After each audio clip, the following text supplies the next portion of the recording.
ചേട്ടനെ ഇപ്പൊ ശരിക്കും പറഞ്ഞാൽ ഡയറക്റ്റ് ചെയ്തു എന്ന് ഞാൻ പറഞ്ഞു, അഭിനയിച്ചു എന്ന് പറഞ്ഞു. പക്ഷെ അതിന്റെ കൂടെ ഒരു കാര്യം ഞാൻ പറയാൻ മറന്നുപോയി. എന്താന്നറിയാവോ, ചേട്ടന് അമ്പലത്തിലൊക്കെ ജോലി ചെയ്തിട്ടില്ലേ? ഒരു ശാന്തിക്കാരനായിരുന്നില്ലേ? ശാന്തിക്കാരനായിരുന്നില്ല, ഞങ്ങൾക്ക് പൂജ പാരമ്പര്യ തൊഴിൽ എന്ന് പറയുകയാണെങ്കിൽ അത് പൂജയാണ്. അങ്ങനെ ചെങ്ങന്നൂർ മഹാദേവ ക്ഷേത്രം, ഭഗവാൻ ചെങ്ങന്നൂർ മഹാദേവ ക്ഷേത്രം ലോകത്തിൽ തൃപ്പൂത്ത് ആകുക എന്ന് പറയും, അവിടെ മാത്രമേ ഉള്ളൂ. അവിടുത്തെ മേശാന്തിയാകാനുള്ള ഭാഗ്യം ഞങ്ങളുടെ ഇല്ലക്കാർക്കുണ്ട്. ആ കൂട്ടത്തിൽ എനിക്ക് അവിടെ ശാന്തി സേവിക്കാനുള്ള ഭഗവാനും ഉണ്ട്, ഭഗവതിയുണ്ട്, ശിവനും പാർവതിയാണ്. അവിടെ പൂജ കഴിക്കാനുള്ളൊരു ഭാഗ്യമുണ്ട്. ആ ആണോ? നല്ല ഭഗവാനാണ് കാണാനൊക്കെ, ഭയങ്കര ഒരു ഗംഭീര്യവും അല്ലേ. എനിക്ക് നമുക്ക് അറിയാം അതിനകത്തെ ആ തേജസ് അല്ലേ ഭഗവാന്റെ. ശരിക്കും അതിപുരാതനമാണ്, 2500-3000 വർഷം പഴക്കം. അത്ര ഉണ്ടല്ലേ? ശരിക്കും അതിന് ഒരുപാട് കഥകൾ കാണും, ഒരുപാടുണ്ട് ശരിക്കും. ഇപ്പൊ എനിക്ക് ഇതിനകത്ത് ഒരു ചെറിയൊരു കൺഫ്യൂഷൻ എന്നാന്നറിയോ, ചേട്ടൻ ഇപ്പം മേൽശാന്തിയായിട്ട് ഭഗവാന്റെ അടുത്ത് ചെയ്തു എന്ന് പറഞ്ഞു. പിന്നെ ഞാൻ ചെയ്തിട്ടില്ല, ഞാൻ പോയിട്ടില്ല. അതിന്റെ ഒരു അവകാശി എന്ന നിലയ്ക്ക് അത്രയും ഓർത്തഡോക്സ് ഫാമിലിയാണ്. ഈ പറഞ്ഞ പോലെ എന്നാന്ന് വെച്ചാൽ ഇത്രയും ഓർത്തഡോക്സ് ഫാമിലി ആവുമ്പോഴത്തേക്ക് ഈ ഒരു ഫിലിം എന്ന് പറയുമ്പോഴത്തേക്ക് വീട്ടുകാരോട് സംബന്ധിച്ച് നമ്മളത് പറയുമ്പോൾ തന്നെ അവര് ആ ഒരു കാലഘട്ടത്തിൽ ചേട്ടൻ്റെയൊക്കെ ഒരു യൂത്തിന്റെ സമയത്ത് ഇതൊക്കെ നമ്മളൊന്ന് വീട്ടിൽ പറയേണ്ട താമസം അപ്പോഴേ എതിര് പറയും. പക്ഷെ ചേട്ടനെ സംബന്ധിച്ച് ചേട്ടൻ ഇത്രയും, ഞാൻ ഈ എൻ്റെ പ്രേക്ഷകരോട് പറഞ്ഞ പോലെ തന്നെ 250 സിനിമകളിൽ അഭിനയിക്കുകയും ഡയറക്ഷൻ ചെയ്യുകയും കൊമേഡിയനായിട്ട് ഈ പറഞ്ഞ പോലെ തമിഴിൽ പോവുകയും ഒക്കെ ചെയ്തു. ഇതെങ്ങനെ പറ്റി ആ കാലത്ത്? പലർക്കും ഇൻബോൺ ടാലന്റ് എന്ന് പറയുന്ന ഒരു സാധനം കാണും, പിന്നെ ചിലർക്കില്ല. ഒരുപക്ഷെ അത് എനിക്ക് ഉണ്ടായിരുന്നിരിക്കണം. എൻ്റെ അച്ഛൻ ഡോക്ടറായിരുന്നു. അപ്പം തന്നെ ഒന്ന് മനസ്സിലാക്കുക, ഈ പൂജാതി കർമ്മങ്ങൾ അച്ഛൻ പഠിച്ചതൊക്കെ പൂജ കഴിച്ച് അതിൽ നിന്ന് കിട്ടുന്ന ചെറിയ തുച്ഛമായ വരുമാനം കൊണ്ടാണ് അച്ഛൻ പഠിച്ചത്. അച്ഛൻ ഡോക്ടറായതും അങ്ങനെ തന്നെയാണ്. അച്ഛൻ എന്നെ ഡോക്ടറാക്കാൻ പഠിപ്പിച്ചതാണ്. അങ്ങനെയും വരും, കറക്റ്റാണ്. പണ്ടത്തെ കാലത്ത് അച്ഛൻ ഡോക്ടറെങ്കിൽ മകൻ ഡോക്ടർ, അങ്ങനെ അങ്ങനെ. ഓക്കെ, അതെ. അപ്പോൾ അച്ഛൻ ഡോക്ടറാക്കാൻ എന്നെ പഠിപ്പിച്ചെങ്കിലും എൻ്റെ മനസ്സ് മുഴുവൻ കലയിലായിരുന്നു.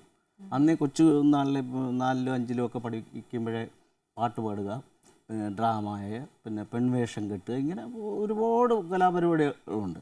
അപ്പോൾ അങ്ങനെ എൻ്റെ നാടെന്ന് പറയുന്നത് ചെങ്ങന്നൂരിനടുത്ത് പുലിയൂർ, അവിടുത്തെ കുറച്ച് കലാകാരന്മാരൊക്കെ കൂടെ ചേർന്നു, കൈലാസ് ഇവിടെ നിൽക്കേണ്ട ആളല്ല, കൈലാസ് സിനിമയിൽ പോകേണ്ട ആളാണ്. ശരിക്കും പറഞ്ഞാൽ അതാണ് എന്നെ ഈ സിനിമയിലേക്ക് കൊണ്ടുവരാൻ എൻ്റെ മനസ്സിനെ ഇങ്ങനെ ആ സ്പിരിറ്റ് കയറിയത് അവിടുത്തെ കലാകാരന്മാർ കാരണമാണ്, പ്രോത്സാഹനം. അതെ, സംശയമില്ല. ഓക്കെ, അപ്പൊ എങ്ങനെ ചേട്ടാ ഫസ്റ്റ് സിനിമയിലേക്ക് വരാം എന്ന് തന്നെ ശാന്തികാരനാണ് അതിന്റെ ഒരു തുടക്കം, സ്റ്റാർട്ടിങ്, ഫസ്റ്റ് സ്റ്റെപ്പ്? അത് പറഞ്ഞാൽ അല്ല, പറയട്ടെ? പറഞ്ഞോ, പിന്നെ രഹസ്യമാണ്. ഞാൻ വീട്ടിൽ നിന്ന് ഓടിപ്പോയതാ, ഒളിച്ചോടി, രാത്രി 12 മണി. അപ്പനൊക്കെ ഉറങ്ങി കിടന്നപ്പോ പോയല്ലേ? അച്ഛനോട് പറഞ്ഞു, അമ്മയോട് പറഞ്ഞു, ഞാൻ ഒളിച്ചോടാൻ പോവാ. ആദ്യമായിട്ട് യാത്ര പറഞ്ഞ് ഒളിച്ചോടുന്ന മനുഷ്യന് ഇത് മാത്രമേ ഉണ്ടാവുള്ളൂ. ഞാൻ ഒളിച്ചോടാൻ പോവാ. അപ്പൊ അമ്മ കരച്ചിലൊക്കെ ആയി, ഭയങ്കര ടെൻഷൻ. അപ്പൊ അമ്മ അച്ഛനോട് പറഞ്ഞു, ഇതേണ്ട മോന് ഇതുപോലെ പറയുന്നു, ഒളിച്ചോടാൻ പോവാന്നൊക്കെ പറയുന്നു. അച്ഛൻ എന്നെ വിളിച്ചു, എന്താ വിളിച്ചോടാൻ പോകണം? ഞാൻ പറഞ്ഞു അതെ. എത്ര രൂപ വേണം? ചെലവിന് കാശ് വേണ്ടേ? ഞാൻ പറഞ്ഞു വേണം. എത്ര രൂപ വേണം? അതിപ്പം ഒരു 100 രൂപ ഉണ്ടെങ്കിൽ. അന്നത്തെ കാലത്ത് പൊക്കോളം പറഞ്ഞു. എന്ത് പ്രോത്സാഹനം തന്നു അച്ഛൻ? അച്ഛന് ഇഷ്ടമല്ലായിരുന്നു. പൊക്കോളം പറഞ്ഞു, ഒളിച്ചോടി. അരിശം വന്നേച്ച് തന്നതായിരിക്കുവേ. അതെ, ഞാനത് കൊണ്ട് ഈ 100 രൂപയും കൊണ്ട് തുണിയൊക്കെ ഒരു ബാഗിനകത്ത് കയറ്റി വെളുപ്പിന് ഒരു 6 മണിക്കുള്ള ബസ്സിന് കയറി. അന്ന് എൻ്റെ മനസ്സിലെ വിചാരം എന്ന് വെച്ച് കഴിഞ്ഞാൽ, അന്ന് ഉദയായും പിന്നെ കുഞ്ചാക്ക മുതലാളി, മെരിലാൻഡ് 2 ഉള്ളൂ. ഉദയ മുതലാളിയെ കുഞ്ചാക്ക മുതലാളിയെ കണ്ട ഉടനെ എന്നെ നായകനാക്കും. അവന് അടുത്ത പ്രേം നസീർ നമ്മളാണ്. വഴിക്കിട്ട് പിടിച്ച് തിരിച്ചു കൊണ്ടുവന്നു. അന്ന് മുതൽ ഇത് ആര് പിടിച്ചു? അപ്പനോ? അല്ല, എൻ്റെ വലിയച്ഛൻ്റെ മകൻ. വലിയച്ഛൻ്റെ മകന് ഒരു പട്ടാളക്കാരൻ ഒരാളുണ്ട്. അവർ രണ്ടുപേരും കൂടെ, കുഞ്ഞുഞ്ഞൂട്ടി എന്ന് പറയും, അവർ രണ്ടുപേരും കൂടെ എന്നെ പിടിച്ച് തിരിച്ചു കൊണ്ടുവന്നു. പഠിച്ചാൽ മതി. ശരി, പിന്നെ ഒന്നും മിണ്ടിയില്ല. എന്നാലും അത്യാവശ്യം ഈ കലാപരമായിട്ട് അങ്ങനെ ഇരിക്കുമ്പോൾ പ്രീ ഡിഗ്രിക്ക് പഠിക്കുമ്പോഴാണ് ആദ്യമായിട്ട് സിനിമയിൽ അഭിനയിക്കുന്നത്. ഹരിഹരൻ സാറിൻ്റെ സംഘം, അതെൻ്റെ വലിയച്ഛൻ്റെ മകൻ NM നമ്പൂതിരി എന്ന് പറയും, അദ്ദേഹം മുഖാന്തരം അതിനകത്ത് വേഷമായിട്ടല്ല, one among the students, college subject. Vincent, Jose, Rojaramani, പഴയ പൂജപ്പറ്റ രവിച്ചേട്ടൻ, അതാണ് ആദ്യത്തെ സിനിമ. അടുത്ത സിനിമ കേൾക്കണോ? അടുത്ത സിനിമ വിടരുന്ന മുട്ടുകൾ, മിഡ്ലാൻഡ് സുബ്രഹ്മണ്യ മുതലാളി ഡയറക്റ്റ് ചെയ്ത് കേരളത്തിലെ ആദ്യത്തെ ചിൽഡ്രൻസ് ഫിലിം. അതിൽ വേഷം ചെയ്ത് ആരൊക്കെയാണെന്നറിയാമോ? ഞാൻ നായകൻ, സായി കുമാർ വില്ലൻ, ഉർവശി, കൽപ്പന, രാധ, അംബിക. അവരൊക്കെ ഇത്രയേ ഉള്ളൂ. ഇങ്ങനെ സ്കൂൾ കുട്ടികൾ. ഞങ്ങളൊക്കെ അതിനകത്ത് പ്രധാന വേഷം ചെയ്ത ആൾക്കാർ. രാജീവ് രംഗൻ, അത് സെക്കൻഡ് പിക്ചർ. അതിന് ശേഷമാണ് ഞാൻ ഫിലിം ഇൻസ്റ്റിറ്റ്യൂട്ടിൽ പോകുന്നത്. അപ്പം അങ്ങനെ പോയി അവിടെ ചെല്ലുന്നു. ഈ ഫിലിം ഇൻസ്റ്റിറ്റ്യൂട്ട് എന്ന് പറഞ്ഞാൽ എന്താണെന്ന് ഒന്നും അറിയില്ല, എവിടെയാണെന്നറിയില്ല. അപ്പോൾ എൻ്റെ അച്ഛൻ്റെ ഒരു സുഹൃത്ത് ഡോക്ടർ രാജ എന്ന് പറഞ്ഞൊരു അദ്ദേഹം അവിടെ ഉണ്ടായിരുന്നു. ഡോക്ടർ രാജയുടെ അടുത്ത് ഒരു ലെറ്റർ തന്നയച്ചു, പോയി കണ്ടിട്ട് വേണ്ട സഹായങ്ങൾ. രാജയെ കണ്ടു. രാജ പറഞ്ഞു, ഞാൻ ഒരു കാര്യം ചെയ്യും, റൂമിൽ ഇരുന്നാൽ മതി. ഞങ്ങൾ റൂമിൽ വെയിറ്റ് ചെയ്യാൻ, ഞാൻ എൻ്റെ ബ്രദറിലായി, ഞാൻ ഒരാളെ പറഞ്ഞയക്കാം, അയാൾ വന്ന് വേണ്ടതെല്ലാം ഇരിക്കുന്നു. പിറ്റേ ദിവസം രാവിലെ 7 മണിയായപ്പോൾ ഒരാൾ വന്നു.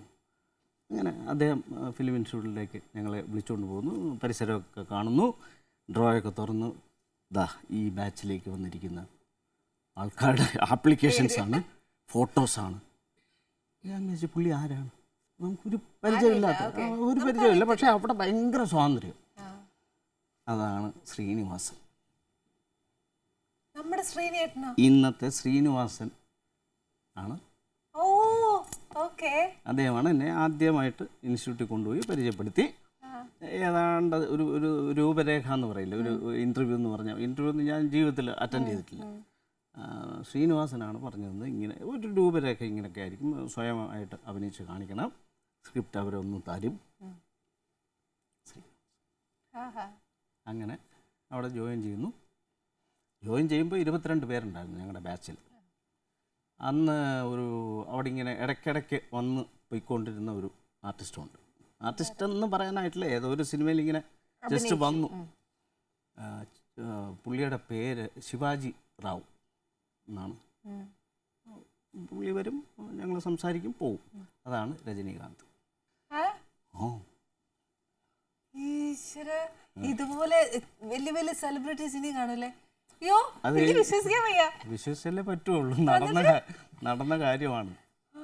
അത് കഴിഞ്ഞ് എൻ്റെ കൂടെ വേറൊരു വരപ്രസാദ് എന്നും പറഞ്ഞൊരു പയ്യനുണ്ടായിരുന്നു, Telugu batch. Telugu, Tamil, Kannada, Malayalam, south Indian ലാംഗ്വേജസാണ്.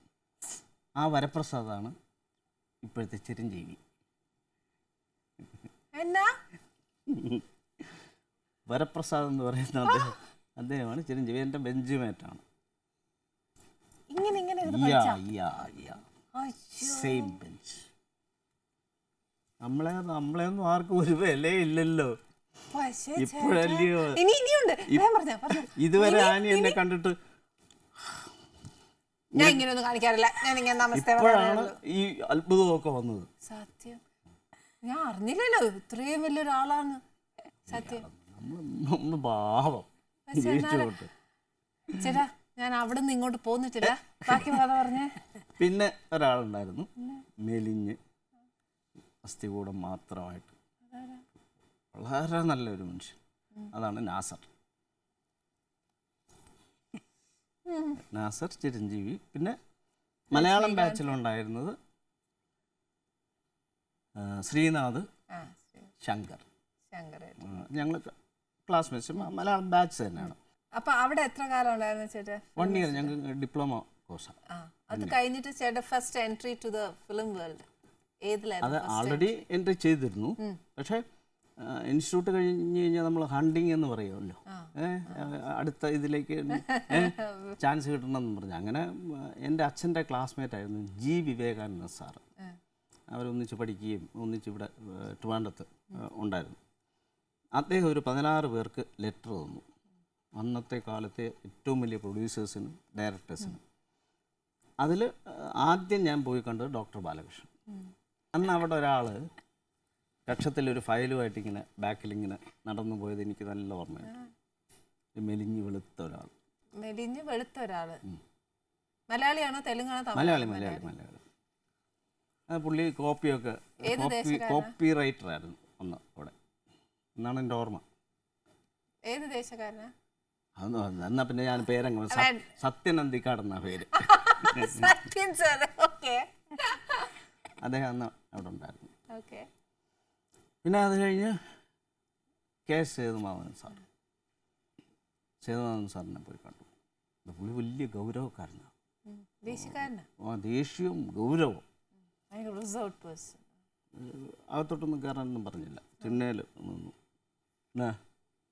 Letter Tamil തരുമാ தெரியும் சார். நான் இப்போ படம் எடுக்கல, ஒரு 3 மாதம் கழிச்சு ഓക്കെ പോയി. അപ്പം നമുക്ക് മനസ്സിലായി പിടികിട്ടി, അങ്ങോട്ട് പോവുകയോ വേണ്ട. അതിനുശേഷം ശ്രീകുമാരൻ തമ്പി സാർ അദ്ദേഹത്തിനെ വിളിച്ചു, അപ്പോയിൻമെൻറ്റ് ഫിക്സ് ചെയ്തിട്ടൊക്കെയാണ് പോകുന്നത്. അവിടെ ചെന്നു കത്തൊക്കെ വായിച്ചു. തനിക്ക് വേറെ പണിയൊന്നുമില്ല. അച്ഛനെന്താ ഡോക്ടർ എന്നല്ലേ പറഞ്ഞു, മെഡിസിനും എല്ലാം പോയി പഠിക്കാം, ആവശ്യമില്ലാതെ സിനിമ അഭിനയം മറ്റേത് മറിച്ചത് അതൊന്നും ശരിയാവില്ല.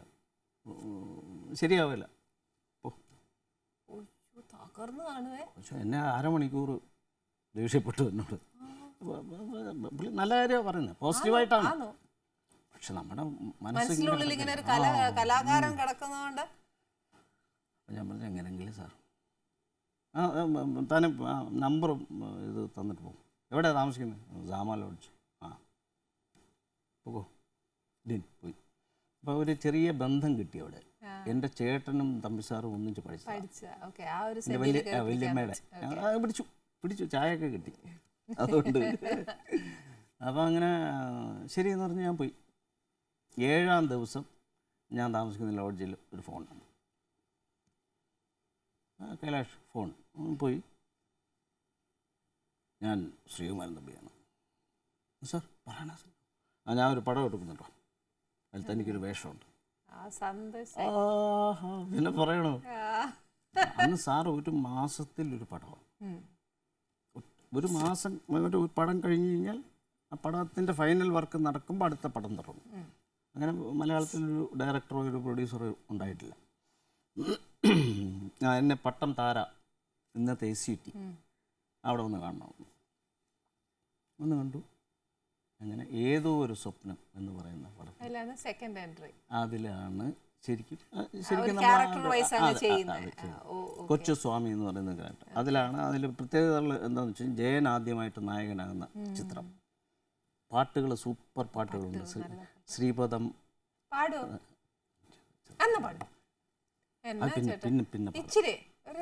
പിന്നെ പാടാം. ഈ ഫ്ലോ പോവും, അതുകൊണ്ടാണ്. അത് കഴിഞ്ഞ് പിന്നെ അങ്ങനെ അഭിനയിച്ചു. സാറ് 3-ാം ദിവസം എന്നെ വിളിച്ചു. എടോ എനിക്ക് തൻ്റെ അഭിനയം ഇഷ്ടപ്പെട്ടു, നന്നായിട്ട് അഭിനയിക്കും, നല്ല നാച്ചുറൽ. ഈ ഫിലിം ഇൻസ്റ്റിറ്റ്യൂട്ടിൻ്റെ ഒരു ഇത് കിടപ്പുണ്ട്, അവിടെ പഠിപ്പിക്കുന്ന ക്യാരക്ടറായിട്ട് തന്നെ നമ്മൾ ഇതാക്കണം. അല്ലാതെ പിന്നെ ഒരു തരത്തിലുള്ള മാനറിസംസും ഉണ്ടാകാൻ പാടില്ല. ക്യാരക്ടറിന് എന്താണോ അതാണ് വേണ്ടത്, അല്ല മാനറിസം പാടില്ല. ഇപ്പോൾ എന്തെങ്കിലും ഒരു മാനറിസം ഉണ്ടെങ്കിൽ അത് വെച്ചുകൊണ്ട് നമ്മുടെ ഒറിജിനൽ ക്യാരക്ടറിൽ നിന്ന് ഉണ്ടെങ്കിൽ അതിലോട്ട് അത് എല്ലാത്തിലും വരും. പോലീസ് വേഷം കിട്ടിയാലും വരും, ഭിക്ഷക്കാരനായിട്ട് കിട്ടിയാലും മാനറിസം ഉണ്ടെങ്കിൽ അത് വരും. അത് നമ്മുടെ ബേസ് നേച്ചർ അത് പാടില്ല എന്നാണ് പഠിപ്പിച്ചു വിടുന്നത്. അപ്പം നന്നായിട്ട് അഭിനയിക്കുന്നുണ്ട്. എനിക്കൊരു അഭിപ്രായമുണ്ട്, തനിക്ക് വിരോധമില്ല എങ്കിൽ എൻ്റെ കൂടെ നിൽക്കാമെങ്കിൽ ഞാൻ ഡയറക്ഷൻ പഠിപ്പിക്കാം, എല്ലാ ചിത്രങ്ങളിലും വേഷവും തരാം. അതൊക്കെ ആലോചിച്ച് പറഞ്ഞാൽ മതി, 10 ദിവസം കൊണ്ട്. ഞാനിങ്ങനെ അവിടെ നിന്ന് ആലോചിച്ചപ്പോൾ ഉണ്ട് കോടമ്പാക്കത്ത് അഭിനയം വേഷം കിട്ടാൻ വേണ്ടിയിട്ട് ഈ പൗഡറൊക്കെ ഇട്ടിട്ട് അത് ശരിക്കും അവിടെ ഹോളിവുഡ് എന്ന് പറഞ്ഞൊരു ഹോട്ടലുണ്ട് മലയാളികളുടെ കാലിക്കട്ടുകാരുടെ. അവിടെ മിക്കവാറും ഡയറക്ടേഴ്സ് ചായ കുടിക്കാനും കാപ്പി കുടിക്കാനും ഊണ് കഴിക്കാനും ഒക്കെ അവിടെ വരും. അതിൻ്റെ മുമ്പിൽ കൂടെ കറുത്ത മീശ ഇങ്ങനെ നസീർ സാറിൻ്റെ മീശ കൂടെ മീശയൊക്കെ വെച്ചിരിങ്ങനെ ശ്രദ്ധ കിട്ടാൻ വേണ്ടിയിട്ട് ചാൻസിന് വേണ്ടി. അതുപോലെ പെൺകുട്ടികളും ട്രെയിൻ ഇറങ്ങി പലരും പറഞ്ഞു കേട്ടിട്ട് 100-150 ലേഡീസ് ഒരു ദിവസം വരും ഇവിടുന്ന് വേഷത്തിന് വേണ്ടി, ഒന്നുമല്ലാതെ ഒന്നുമല്ലാതെ. അങ്ങനെ ഇരിക്കുമ്പോഴാണ് ഇതുപോലെ ഈ ഒരു ചാൻസ് കിട്ടുന്നത്. എന്നെ ആലോചിക്കാനാ ഒരു വെടിക്ക് 2 പക്ഷി. ഞാൻ പറഞ്ഞു സാർ ഒന്നും ആലോചിക്കാനില്ല, എന്നാൽ നാളെ മുതൽ. അങ്ങനെ ശ്രീകുമാരൻ തമ്പി സാറിൻ്റെ കയ്യിൽ നിന്ന് ക്ലാപ്പ്, അന്ന് സൗണ്ട് ക്ലാപ്പ്, മറ്റേ അടിക്കുന്ന സൗണ്ട് ക്ലാപ്പ്, സൈലൻ്റ് ക്ലാപ്പ് അദ്ദേഹം തന്നു. വേഷങ്ങൾ ചെയ്തു. പിന്നെ ഡയറക്ഷൻ തമ്പി സാറിൻ്റെ തന്നെ ഇത് നല്ല തമാശ, 2 പടം, ഒരേ രക്തം, ഇത് നല്ല തമാശ ഇൻഡിപെൻഡൻ്റായിട്ട് ഡയറക്റ്റ് ചെയ്തു. തമിഴിൽ മനിതൻ ഒരു ബൊമ്മ അത് ഡയറക്റ്റ് ചെയ്തു. അങ്ങനെ ഡയറക്ഷനിലേക്ക് വന്നു.